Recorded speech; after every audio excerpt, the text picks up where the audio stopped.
Hello hello hello সবাইকে, কেমন আছেন সবাই? আশা করছি সবাই খুব ভালো আছেন। চলুন আবারও একটা নতুন রেসিপি নিয়ে আপনাদের কাছে হাজির হয়েছি। আপনারাই গেস করুন এটা আমি কি বানাতে চলেছি। চলুন, আপনাদেরকে গেস করতে হবে না, আমি বলে দিচ্ছি। আজকে বানাচ্ছি মাছ ছাড়া মাছের কারি।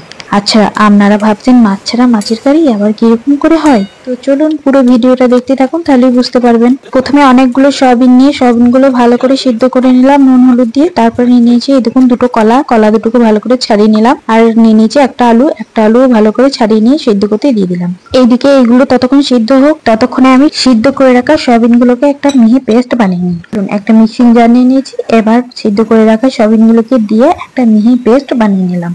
এবার পেস্ট করা সয়াবিন গুলোকে থালাতে ভালো করে ঢেলে নিলাম। এই সয়াবিনের পেস্টটাতেই দিয়ে দেব ধনে গুঁড়ো, জিরে গুঁড়ো, হলুদ গুঁড়ো, লঙ্কার গুঁড়ো, পরিমাণ মতো নুন, চিনি, গরম মশলার গুঁড়ো, সামান্য পরিমাণে সাদা তেল, আর ওই সিদ্ধ করে রাখা আলু আর কাঁচা কলাটা দিয়ে ভালো করে চটকে চটকে মাখিয়ে নিতে হবে। মাখানো হয়ে গেলে 2 চামচ ময়দা, 1 চামচ কর্নফ্লাওয়ার, আবারও সাদা তেল দিয়ে ভালো করে মাখিয়ে নিতে হবে। সব উপকরণগুলো দিয়ে ভালো করে মাখিয়ে নিয়ে হাতে সাদা তেল বুলিয়ে এক ডাব করে এই যে সয়াবিনের পেস্ট আমি মাখিয়েছি এগুলোকে নিয়ে পুরো পেস্টটা দিয়ে একটু একটু করে নিয়ে মাছের পিস যেরকম হয় সেরকম ভাবে সবগুলোকে তৈরি করে নিতে হবে। তো চলুন দেখুন আমার সব মাছের পিসের মতো তৈরি করা হয়ে গেছে।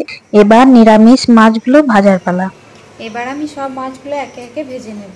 কড়াই সাদা তেল দিয়ে দিলাম। তেলটা গরম হয়ে আসলে 1 পিস বা 2 পিস করে দিয়ে আপনারা যেরকম খুশি ভাবে ভেজে নিতে পারেন। একটু লাল লাল করে ভেজে নেবেন, তাহলে খেতে ভালো লাগবে। তো দেখুন আমি কিভাবে মাছগুলোকে ভাজলাম, এইভাবেই ভাজবেন। একটু কাঁচা থাকলে কিন্তু ভেঙে দিতে পারে, তো সেই কারণে একটু কড়া করে ভেজে নিলেই ভালো হয়। সব আমার মাছগুলো ভাজা হয়ে গেছে। এবার ওই একই তেলেই দিয়ে দেবো গরম মশলা, গোটা গরম মশলা, তেজপাতা, একটা শুকনো লঙ্কা দিয়ে একটু নেড়ে নিয়ে দিয়ে দেবো 2 চামচ আদা বাটা।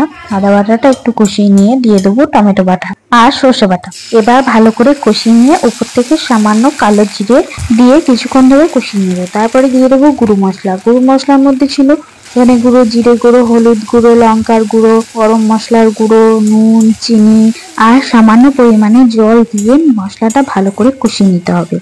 তারপরে দিয়ে দিতে হবে টক দই ছিল না আমার কাছে, সেই কারণে আমি মিষ্টি দই ব্যবহার করেছি। মিষ্টি দই কিন্তু খুব সুন্দর হয়েছিল এই রান্নাটা, আপনারা মিষ্টি দইও করতে পারেন। টক দই ছিল না তো কি করা যাবে, সেই কারণে মিষ্টি দই দিয়ে করতে হয়েছিল রান্নাটা। এবার গ্যাসটা লো ফ্লেমে করে দিয়ে যখন মশলা থেকে তেল ছেড়ে আসবে তখন মিষ্টি দইটা দিয়ে মশলার সাথে ভালো করে দইটা মিশিয়ে মশলাটা ভালো করে কষিয়ে নিতে হবে। যখন মশলাটা কষানো হয়ে যাবে, এরকম ভাবে তেল ছেড়ে আসবে, তখন দিয়ে দেবেন 1 গ্লাস গরুর দুধ বা প্যাকেটের দুধ দিলেও হবে। আর লাগবে জল। জলটা যেন উষ্ণ গরম হয়। উষ্ণ গরম দিলে কি হয়, রান্নাগুলো খুব ভালো হয়। তো আমি প্রতিটি রান্নাতেই উষ্ণ গরম জল ব্যবহার করি। এবার কিছুক্ষণ ধরে ফুটিয়ে নিয়ে ভেজে রাখা মাছগুলোকে দিয়ে 2 মিনিটের মতো ফুটিয়ে নিতে হবে। কাজু আর পোস্তর পেস্টটা আমি অনেক আগে বেটে রেখে দিয়েছিলাম। এবার ওই পেস্টটা দিয়ে কিছুক্ষণ ধরে ফুটিয়ে নিয়ে নামিয়ে নিলেই তৈরি আমাদের নিরামিষ মাছের কারি। আজকের মতো টাটা, দেখা হবে আবার অন্য কোনো রেসিপি। ততক্ষণ ভালো থাকবেন সবাই, সুস্থ থাকবেন। আর হ্যাঁ, ভিডিওটি ভালো লেগে থাকলে লাইক, শেয়ার, সাবস্ক্রাইব